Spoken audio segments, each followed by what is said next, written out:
The world is burning, and our traditional knowledge has things to say about that. This video is about the present relevance of the ancient prophecy of the vulva, a kind of female shaman. And the vulva prophesies the tree of life burning and the collapse of the ordered world. And new scholarship actually suggests that this poem, the Völuspá, with this prophecy, is actually reflecting climate change in the period where it was composed.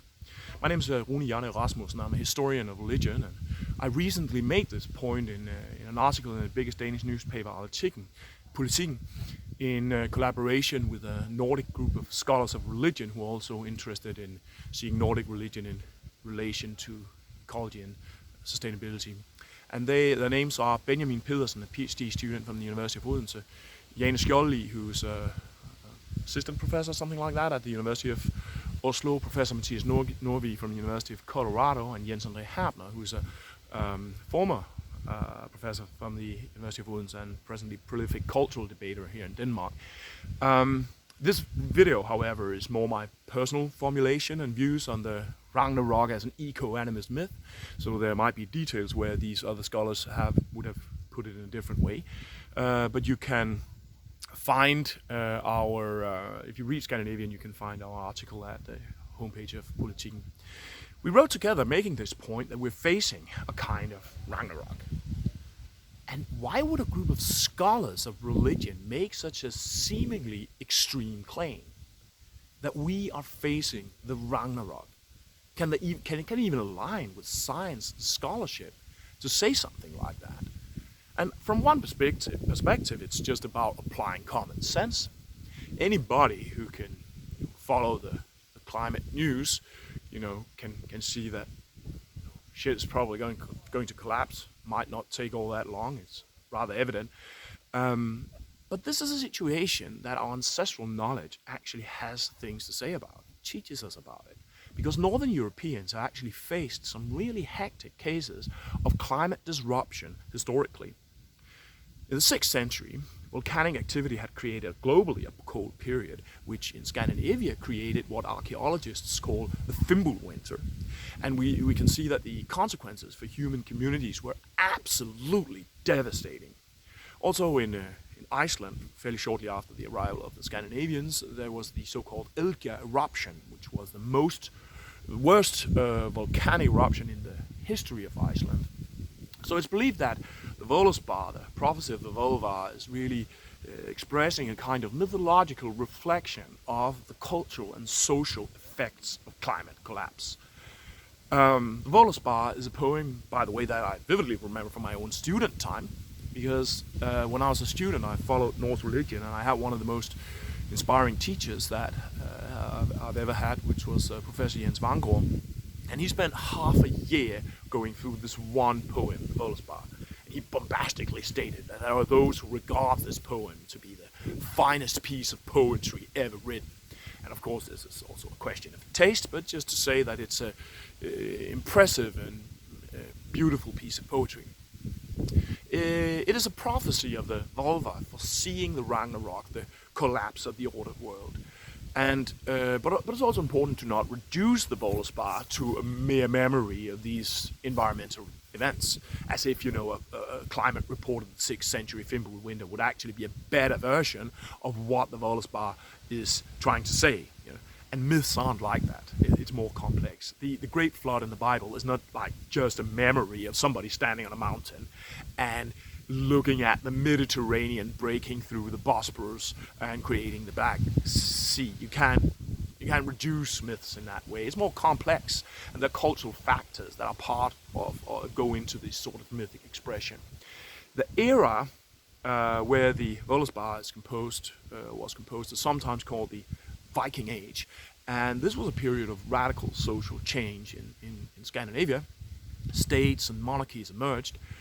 Cities, there was first urbanization, globalization, and importantly, Christianization was implemented in Scandinavia. Now, in situations of radical social cultural change, traditional societies often produce these apocalyptic understandings of the world. When people's world is breaking down, then of course breakdown, collapse comes into into focus. And this is sometimes called millenarianism. You see it often in colonized peoples whose traditional world has been ruptured, and this kind of religiosity is very visible in the Völuspá. In fact, you can see the Völuspá as a kind of eco-millenarianism, because it's a response to ruptured or compromised traditional culture in combination with climate change.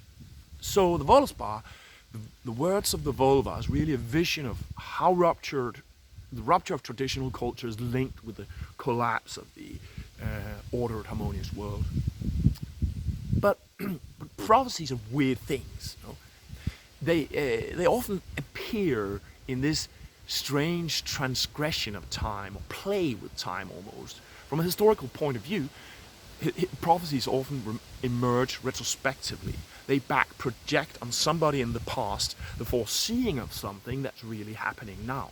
For instance, after the temple in Jerusalem was sacked in the year 70 CE, the Christian prophecies are back projected on Jesus, who's then prophesying this event. But the relevance of prophecies then also re-emerges down through the ages. For instance, in times of crisis or millenarianism. And if there is one prophecy in all of history of religions which must certainly speak to us today, then it is the Völuspá. Because this poem expresses a mythological analysis of climate disaster, and I mean never, probably not even in the time of its own composition, has the voice of the Völuspá been so acutely, I would say globally relevant as it is now. Because we are in the midst of an environmental and civilizational breakdown of the kind that our ancestors called the Ragnarok. The tree of life is burning. You know, the rampant escalation of environmental destruction that we've seen this summer is leading us towards some kind of collapse of the ordered world, and this is analyzed with poetic precision, I think, in the myth of the Ragnarok. Amazon deforestation is running amok. The Amazon is on fire. Africa's rainforest is also burning. We've got heat waves following other heat waves.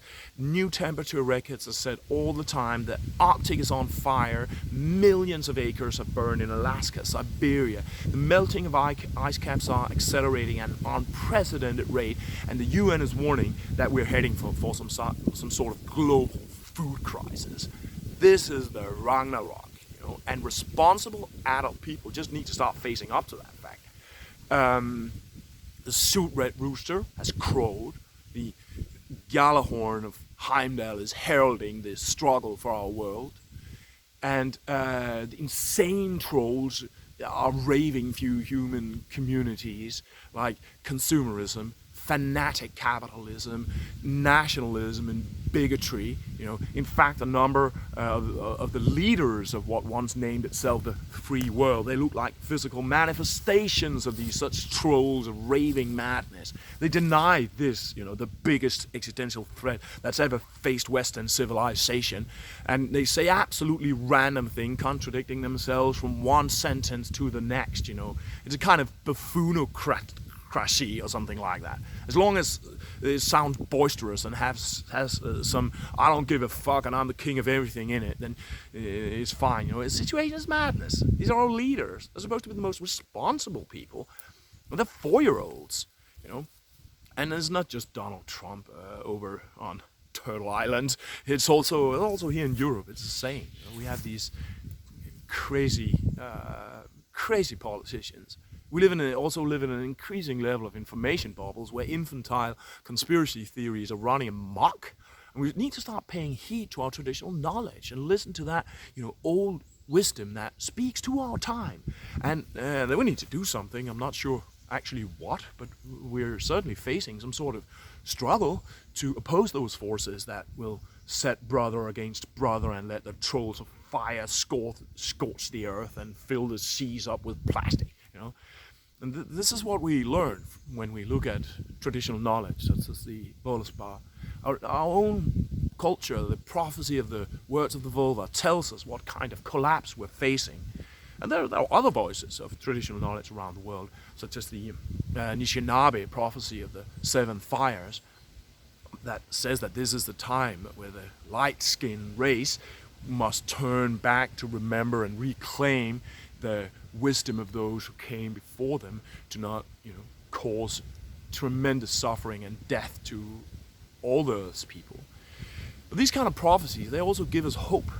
And this is also the case of the Völuspá. The forces of life and harmony will re-emerge from the collapse.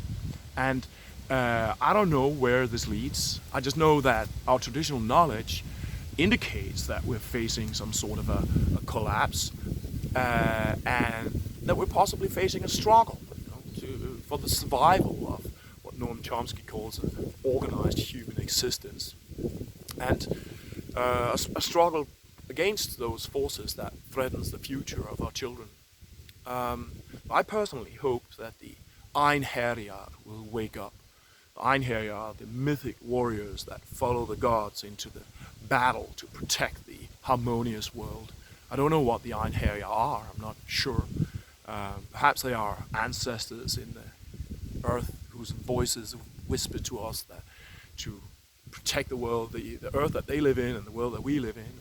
Perhaps they're people walking among us, or perhaps they are dynamics that move in us, like the movements that are trying to mobilize people in climate activism, like the Extinction Rebellion and so on. I don't know, but I know that we need them, because the words of the Völva about where contemporary urban civilization is heading would not be local, probably not be located under Feel Good if it was on Netflix. I'll give you a little taste of it here. Yggdrasil shakes and shiver on high. The ancient limbs of the troll is loose, but the kinsman of the fire giant shall slay the ash tree. Fire fares from the south with the scorch of branches. The son of the battle gods shone from his sword. Brothers shall fight and fell each other, and sisters' sons shall kinship stain. Hot it is on earth and mighty whoredom. Axe time, sword time, shields are sundered. Wind time, wolf time, ere the world falls. The sun darkens, earth in ocean sinks. Fall from heaven, bright stars, fire's breath assails the all-nourishing tree. Towering fire plays against heaven itself. Yes, this is the Völuspá.